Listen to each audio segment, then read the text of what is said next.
हमें तो टेस्ट से डर लगता है, हम तो टेस्ट में देखते हैं हमारे मार्क्स कम आते हैं, हम डिमोटिवेट हो जाते हैं, हमसे नहीं पढ़ा जाता, हमसे फिर याद ही नहीं होता। आप अगली बार ये नहीं बोलोगे कि मेरा स्कोर अटक गया, मैं बढ़ नहीं पा रहा हूँ आगे, मैं कर नहीं पा रहा हूँ, मैं कर नहीं पा रही हूँ, ये आप भूल जाओगे बोलना। फिजिक्स की बात कर रही हूँ मैं, हर क्वेश्चन को टाइम दो, अभी प्रैक्टिस मोड पे हो, अभी मेन एग्जाम नहीं है कि यार तुमने जो देखा ये टॉपिक तो डिफिकल्ट है, ये टॉपिक तो मैंने रिवाइज नहीं किया, ये टॉपिक तो मुझे नहीं बनेगा। आप रियल एक्चुअल प्रिपरेशन नहीं कर रहे हो।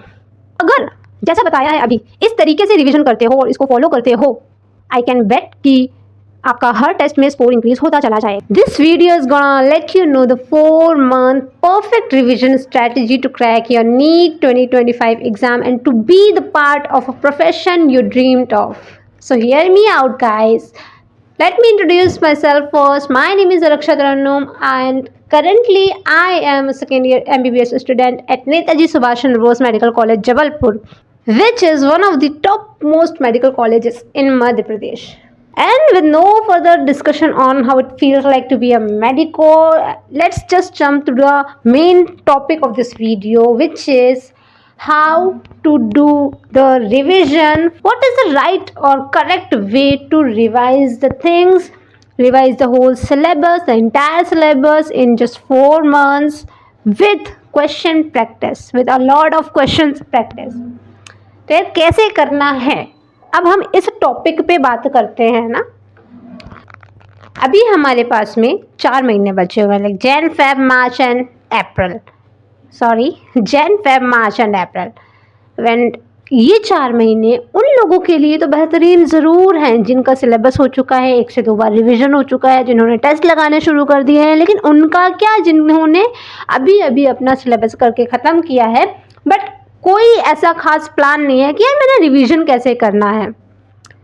So this video is for you guys. अगर आप ऐसे स्टूडेंट हैं जिनको रिवीजन प्लान करने में प्रॉब्लम जा रही है, कन्फ्यूजन हो रही है कि यार किस तरीके से आपको किन चीज़ों को पहले रिवाइज़ करना है, किन चीज़ों को बाद में रिवाइज़ करना है, कैसे रिवाइज़ करना है ताकि आप टेस्ट में इंक्रीज़ कर सकें अपने स्कोर को। क्योंकि यार बहुत से लोग रिवीजन भी कर रहे हैं अभी, लेकिन उनका टेस्ट में स्कोर इंक्रीज़ नहीं हो रहा है। और ये क्यों हो रहा है, इसकी एक बेसिक सी जो चीज़ है उस पर आप ध्यान नहीं दे रहे हो, इसकी वजह से हो रहा है। और वो ये कि मॉक टेस्ट का एनालिसिस आप ठीक से नहीं कर रहे हो। आई गारंटी यू गाइस कि अगर आप टेस्ट जो लगा रहे हो उसका एनालिसिस ढंग से करोगे ना, तो आपको हर टेस्ट के बाद में अपना स्कोर बढ़ता हुआ दिखाई देगा। I have some very effective strategies regarding the revision thing for NEET UG exam especially, और for any exam I guess, क्योंकि यार हमें हर जगह पे काम आती है ये चीज़। क्योंकि अगर हमें पता है कि हमारा मेन एग्ज़ाम क्या होने वाला है तो हम अपने आप को उसी चीज़ के लिए तैयार करें ना। क्यों हम अपने आप को मेन एग्ज़ाम से हट के अलग तरीके से तैयार करते हैं, मतलब मुझे तो ये लॉजिक नहीं समझ में आता। मैं उनकी बात कर रही हूँ जो लोग रिवीजन के नाम पे थ्योरी रिवाइज कर रहे हैं। Why are you guys doing this? क्योंकि आपका मेन एग्जाम में तो क्वेश्चंस आने वाले हैं ना। So why don't you practicing the questions right now?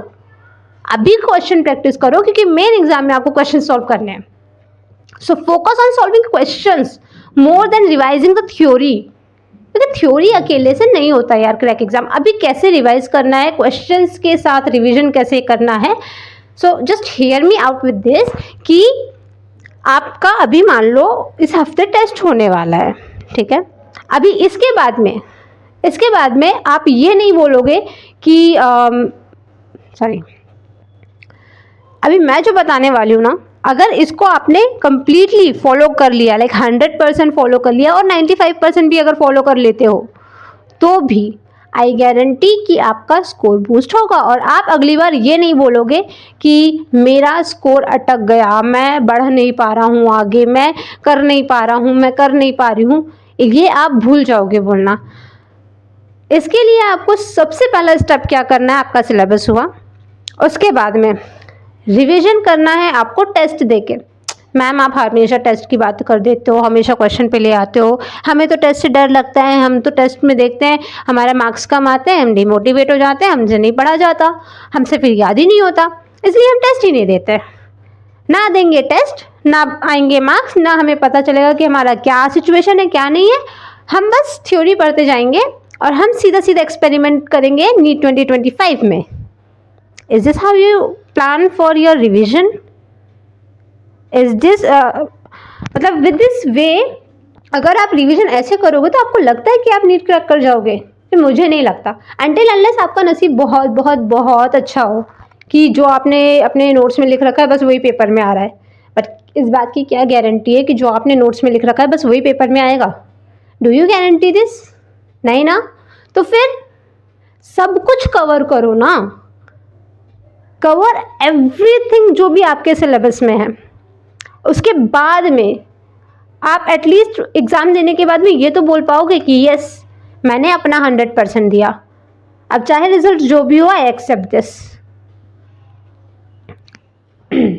If you like this strategy guys, मैं इस स्ट्रैटेजी बताने से पहले ये बोलूँगी कि अगर आपको पसंद आ जाए स्ट्रैटेजी, अगर आपको ये प्लान ठीक लगे, then apply to it.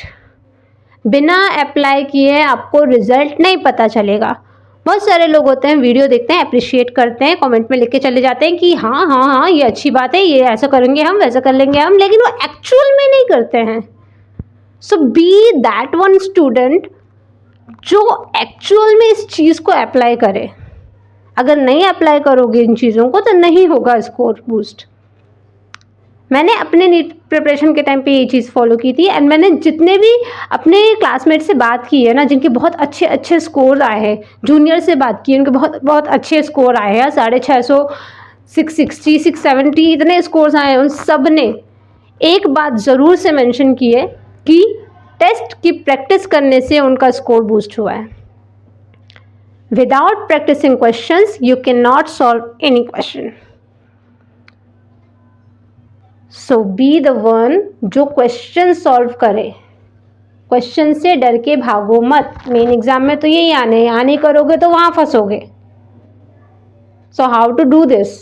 Ma'am समझ तो आ गया कि हाँ हमें क्वेश्चन सॉल्व करने हैं, लेकिन हमें तो क्वेश्चन से डर लगता है। सो हम कैसे क्वेश्चन सॉल्व करेंगे? I have a plan for that too. देखो, सबसे पहले ना आपके पेपर में आप टेस्ट दो। सबसे पहले तो अपने दिमाग से इस डर को भगा दो कि मैंने टेस्ट नहीं देना है, क्योंकि जब तक ये डर बैठा रहेगा तब तक नहीं होगा, नहीं होगा। लिख लो कहीं पे कि टेस्ट से जितना भागोगे उतना आप अपने ड्रीम कॉलेज से भी दूर भागोगे। चाहिए ना कॉलेज, चाहिए ना कि हाँ आप भी अपने आप को as a MBBS student introduce करो। So just do the practice guys. Practice makes a man perfect नहीं बोलूँगी मैं, practice makes a man better. तो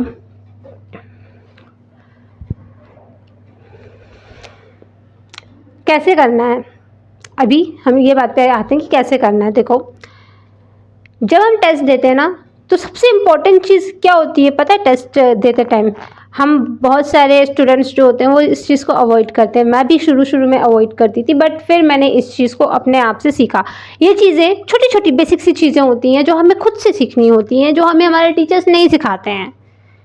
ऑब्वियस सी बात है, हमारे टीचर हमें सिलेबस कंप्लीट करवा के देंगे, हमें वो थ्योरी पढ़ा कर देंगे, हमें वो चीज़ें समझा कर ज़रूर दे देंगे, लेकिन वो उस सिलेबस में जो क्वेश्चंस आएंगे, उस सिलेबस से जो चीज़ें पूछी जाएंगी, उनमें क्या गलती हो रही है, क्या गलती नहीं हो रही है, क्यों हो रही है गलती, ये सारी चीज़ें हमें खुद से सीखनी होगी, खुद से हमें अडेप्ट करना होगा और उन चीज़ों को, उन गलतियों को मिटाना होगा।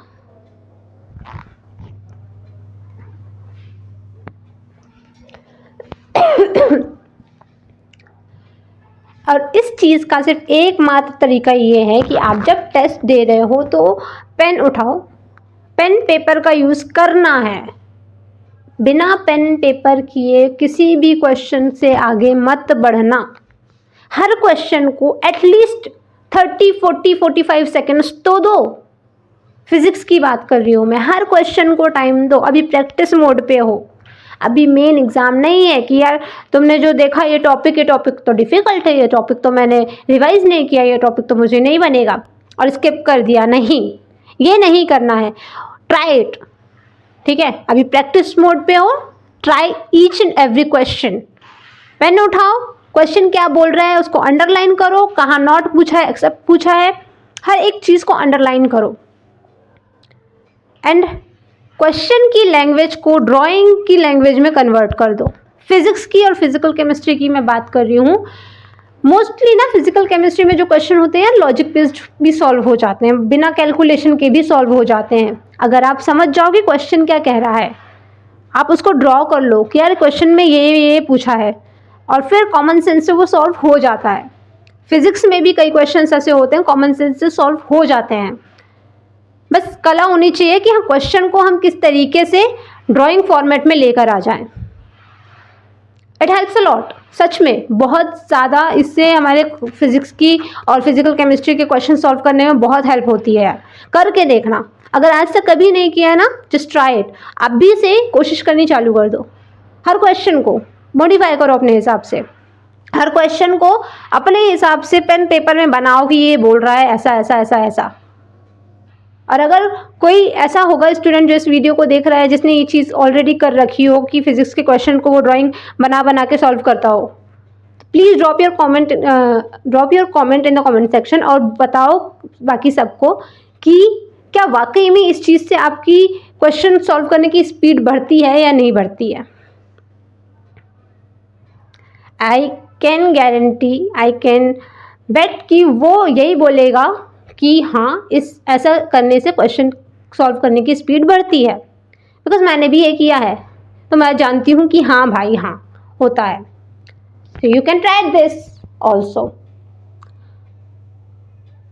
इसके अलावा बायोलॉजी में तो हमें पता है कि यार एनसीईआरटी ही पूछता है, तो मैम बायोलॉजी तो हम सिर्फ एनसीईआरटी रीडिंग करेंगे, नहीं, बायोलॉजी क्वेश्चन सॉल्व करो। क्वेश्चन सॉल्व करने के लिए यार देखो, मुझे जो सबसे सही चीज़ लगी थी ना, बायोलॉजी के एनसीईआरटी लाइनर्स आते हैं, कहीं से भी मिल जाएंगे आजकल तो, मतलब अभी तो बहुत ज़्यादा हर जगह अवेलेबल हो गया है एनसीईआरटी लाइनर्स वगैरह, तो उन्हें फॉलो करो। एनसीईआरटी के लाइन टू लाइन क्वेश्चंस हैं, क्वेश्चन बनाओ। अगर आप ग्रुप स्टडी करते हो, जो कि बहुत कम लोग करते हैं अब तो, अगर ऐसा कुछ है तो एक बंदा दूसरे बंदे से हर लाइन से क्वेश्चन पूछेगा, फिल इन द ब्लैंक्स बना लो, सही जोड़ी बना लो, या फिर अपने हिसाब से क्वेश्चन क्रिएट करो। बायोलॉजी में हर लाइन से क्वेश्चन बनेगा, हर लाइन में क्वेश्चन है, you know this. Question solve करो, जहाँ अटकते हो उस पैराग्राफ को जाकर अच्छे से पढ़ लो, जहाँ अटकते हो उस पैराग्राफ की रीडिंग कर लो। आई एम नॉट सेइंग कि थ्योरी बिल्कुल नहीं पढ़नी है, थ्योरी कब पढ़नी है वो मैटर करता है। पहले टेस्ट लगाओ, टेस्ट लगाने के बाद में थ्योरी पढ़ोगे ना, तो तुम्हारे दिमाग में ऐसे चलेगा कि हाँ यार यही तो क्वेश्चन आया था पेपर में, एंड दिस कैन आस्क, मतलब this line can be asked with like ऐसे पूछ सकता है, या ऐसे पूछ सकता है, या ऐसे पूछ सकता है।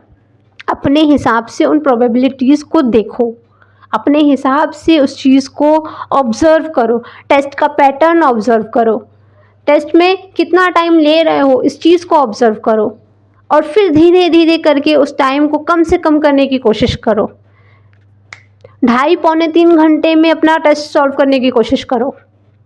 अभी शुरू में नहीं होगा, शुरू में तो ऐसा लगेगा कि यार इतना सारा टाइम भी हमें कम पड़ रहा है, क्योंकि शुरू में हम नहीं कर पाते हैं, ठीक है, उस चीज़ के हम अडेप्टेड नहीं होते हैं। बट अभी आपके पास में 4 महीने हैं, and this 4 month is enough, and these 4 months are enough for practicing the questions. मतलब इतने सारे लगा लोगे ना टेस्ट, इतने सारे क्वेश्चन सॉल्व कर लोगे ना कि उन्हीं में से कोई क्वेश्चन कॉपी होकर आया है नीट में, ऐसा लगेगा। इट हैपन्स, अगर आपने लास्ट ईयर भी नीट की प्रिपरेशन की है और मॉक टेस्ट प्रैक्टिस की है तो आपको पता होगा कि यही होता है। अब एक और बात पे आते हैं कि मैम मैं टेस्ट भी सॉल्व कर रहा हूँ, मैम मैं रिवीजन भी कर रहा हूँ, लेकिन मेरा स्कोर बूस्ट नहीं हो रहा है। हेयर मेरे ख्याल से जो आप गलती कर रहे हो वो एनालिसिस पे गलती कर रहे हो, क्योंकि एनालिसिस अगर आप ठीक से नहीं कर रहे हो ना मॉक टेस्ट का, तो कोई चांस ही नहीं है कि आपका स्कोर बूस्ट होगा। सपोज मुझे पता है कि मुझे ये दीवार चढ़नी है, अब मुझे पता है कि मुझे ये दीवार चढ़नी है, मैं एक ही पैटर्न यूज करके इस दीवार को चढ़ती हूँ, गिर जाती हूँ, फिर से सेम पैटर्न यूज करके चढ़ती हूँ, गिर जाती हूँ। मैं अपना पैटर्न ही चेंज नहीं कर रही हूँ, मैं अपना पैटर्न ही चेंज नहीं कर रही हूँ, सेम ही पैटर्न को मैं फॉलो कर रही हूँ, तो मैं तो गिरूंगी ना हर बार। मतलब समझ रहे हो उस बात को?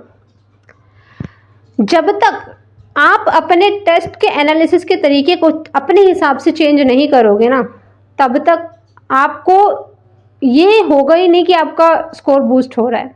आप जो टेस्ट एनालिसिस कर रहे हो वो कैसे कर रहे होते हो, मैं बताती हूँ कैसे कर रहे होते हो। अगर ये सही है तो बताना।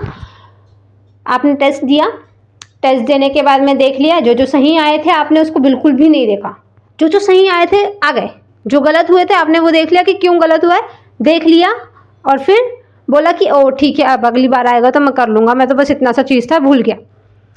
फिर जो स्किप किए थे आपने क्वेश्चंस, या तो आप उन्हें नहीं देखोगे, और अगर देखोगे तो बिल्कुल ऐसे कि ऊपर ऊपर से कि अच्छा ये चीज़ें लगानी थी इसमें, ओके मैं अगली बार आएगा तो ध्यान रखूँगा। सिर्फ मेंटली किया आपने उसको, आपने बिना पेन पेपर यूज़ किए बस मेंटली ही एनालिसिस कर लिया। This is a wrong way. ऐसे मॉक टेस्ट का एनालिसिस नहीं होता है।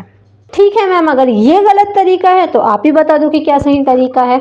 मॉक टेस्ट की एनालिसिस का सही और करेक्टेड वे ये है कि यार जितने क्वेश्चन आपके सही हुए हैं ना, उन्हें भी आप नोट करो अपने कॉपी में। क्यों? उनमें से उन क्वेश्चंस को आपको नोट नहीं करना है जिसमें आप बहुत एकदम 110% कॉन्फिडेंस हो कि यार हाँ ये तो मेरे को आता है, ये तो मेरे को पता है। अगर ये वाली सिचुएशन है ना तो उसको नोट मत करो, बिल्कुल ज़रूरत नहीं है उसको नोट करने की। लेकिन अगर ज़रा सा भी डाउट है कि यार ये तो मैंने गलती से फॉर्मूला लगाया था, यार ये तो मैंने अपने मन से फॉर्मूला बनाया था, उस चीज़ को नोट कर लो। ये तो मेरा तुक्के में सही हुआ था, उस चीज़ को नोट कर लो। एंड अगले टेस्ट देने से पहले इस चीज़ को जो आपने नोट करके रखी ना पुराने टेस्ट से, इस चीज़ को देख कर जाओ। हाँ, इसको अब मेंटली देख के जाओ कि हाँ ऐसा ऐसा ऐसा ऐसा ऐसा ऐसा, अगर ये पूछेगा तो ये पूछेगा तो ये पूछेगा तो ये, ऐसे रिवाइज करके जाओ। आधे 1 घंटे में आपकी ये रिवीजन हो जाएगा। एक टेस्ट का रिवीजन करोगे अगले टेस्ट से पहले। This is how you do analysis. ठीक है, जितने रॉन्ग होते हैं क्वेश्चंस को, उन क्वेश्चन को बाकायदा लिखो, बाकायदा उसको अच्छे से सॉल्व करना सीखो। नहीं है सॉल्यूशन तो सीखो उस चीज़ को, ढूंढो अपने नोट्स में, ढूंढो एनसीईआरटी में ढूंढो, और नहीं बन पाता है तो फिर कहीं से सॉल्यूशन निकालो उस चीज़ का और उसको नोट डाउन करो अपने कॉपी में, अपने डाउट कॉपी में नोट डाउन करो। एंड अगले टेस्ट देने से पहले पेन पेपर में उस चीज़ को सॉल्व करो। रिपीट कर रही हूँ मैं, ध्यान से फिर से सुनो। जो क्वेश्चंस पहले सही हुए थे उन क्वेश्चन को आपको सिर्फ नॉर्मली लिखना है और अगले टेस्ट से पहले पढ़ के जाना है। फिजिक्स के भी क्वेश्चन पढ़ के जाना है। और जो क्वेश्चंस आपके गलत हुए थे उन क्वेश्चन को जो आपने सॉल्व करके अपने डाउट कॉपी में लिखी थी, उन्हें अगले टेस्ट से पहले वापस से सॉल्व करना है। सॉल्व करना है मतलब पेन पेपर में सॉल्व करना है, बिना देखे सॉल्व करना है। क्योंकि हो सकता है कि आपको अभी भी वो क्वेश्चन फिर से दोबारा से कोई गलती हो जाए, डेफिनेटली होगी। 10 क्वेश्चन गलत हुए थे, 10 क्वेश्चन नोट किए, 10 में से 5 क्वेश्चन आप दोबारा से गलत करोगे। हो सकता है 10 में से 7 क्वेश्चन आप दोबारा से गलत करो। It happens. लेकिन इसे डिमोटिवेट नहीं होना है, इसे सीखनी है कि यार अगर मैं बार बार गलत कर रहा हूँ तो मेरे को बार बार उसको सीखने की ज़रूरत है कि why I am doing this wrong again and again. तो अपने आप को उस चीज़ को वापस से सिखाओ कि यार मैंने ये फिर से गलत किया, मेरे को फिर से इसको सॉल्व करना पड़ेगा, फिर से उसको नोट करो। अगर एक ही क्वेश्चन बार बार गलत हो रहा है तो उसको बार बार अपनी डाउट कॉपी में नोट करो, ताकि आप जितने पेज पलटते जाओगे और आप देखोगे कि यार ये क्वेश्चन मैंने फिर गलत किया था, अरे 4 दिन बाद फिर गलत किया मैंने ये क्वेश्चन, अरे 4 दिन बाद फिर गलत किया मैंने ये question. At the end of the day आपको ना ये बैठ जाएगा अपने दिमाग में कि यार वो क्वेश्चन आया था, मैंने उसको कितने बार गलत किया था, और हो सकता है कि वही क्वेश्चन आपकी नीट में आ जाए। So this is how you do the analysis.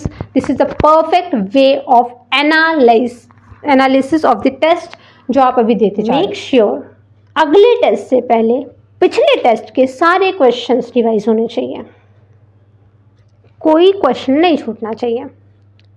And with the मतलब क्वेश्चन का जो रिवीजन आप कर रहे होगे तो आपको ये लगेगा कि यार मैं तो बस क्वेश्चन रिवाइज कर रहा हूँ, अगली थ्योरी का क्या।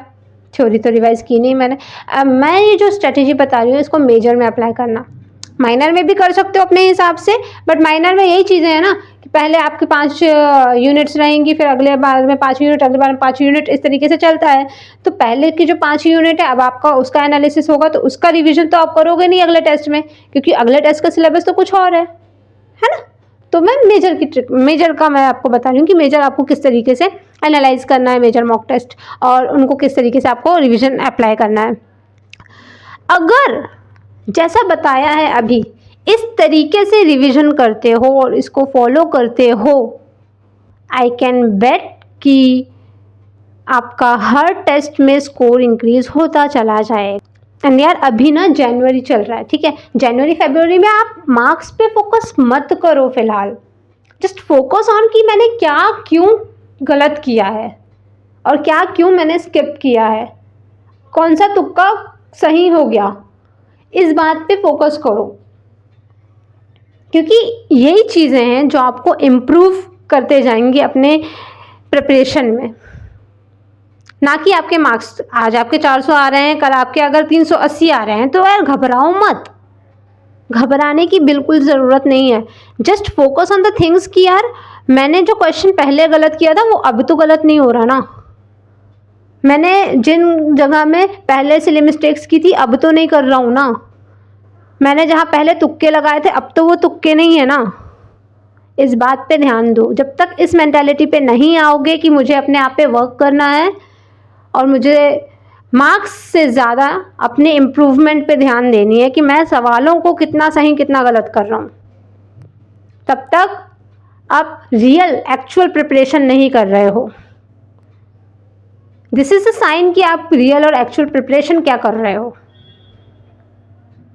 मार्क्स तो अल्टीमेटली बढ़ ही जाएंगे, जो सिर्फ टेस्ट लगा रहा है, एनालिसिस नहीं कर रहा, उसके भी बढ़ने हैं, लेकिन जो टेस्ट लगा के ढंग से एनालाइज कर रहा है, टेस्ट को ढंग से क्वेश्चन की याद कर रहा है ढंग से, उसके जो इंक्रीज होंगे ना मार्क्स, वो बाकियों की तुलना में बहुत ज़्यादा होंगे।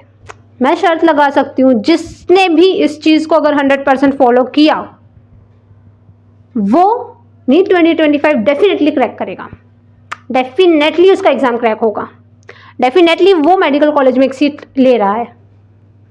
तो अगर उसमें से उस लिस्ट में अगर शामिल होना चाहते हो ना, सो ढंग से रिवाइज करो, सिर्फ थ्योरी पढ़ने से नहीं होगा, क्वेश्चन प्रैक्टिस करो, अप्लाई करो, अपने मिस्टेक्स को एनालाइज करो, अपने हर चीज़ को ऑब्जर्व करो कि आप कितना टाइम ले रहे हो, कितना गलतियाँ कर रहे हो, और उस चीज़ को इम्प्रूव करने की कोशिश करो। If you like this video, अभी मैं इतना ही करती हूँ, if you like the video guys please do like it and share it with your friends, with your batchmates, जो भी आप जिनका भी भला चाहते हो कि उनका स्कोर बढ़ जाए, उनसे शेयर करो इस चीज़ को।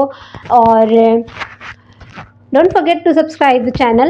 एंड कोई भी अगर इसके अलावा दिक्कत हो कि यार नहीं समझ में आ रहा है और कि किस तरीके से हम रिवाइज भी कर रहे हैं, हम एनालाइज भी ठीक से कर रहे हैं मैम, फिर भी कोई प्रॉब्लम हो रही है, लग रहा है कि एक पर्टिकुलर चीज़ है कि कोई पर्टिकुलर चीज़ को पढ़ने में या फिर उस पर्टिकुलर चीज़ की रिवीजन में प्रॉब्लम हो रही है, तो let me know guys, we will sort out your problem and stay tuned.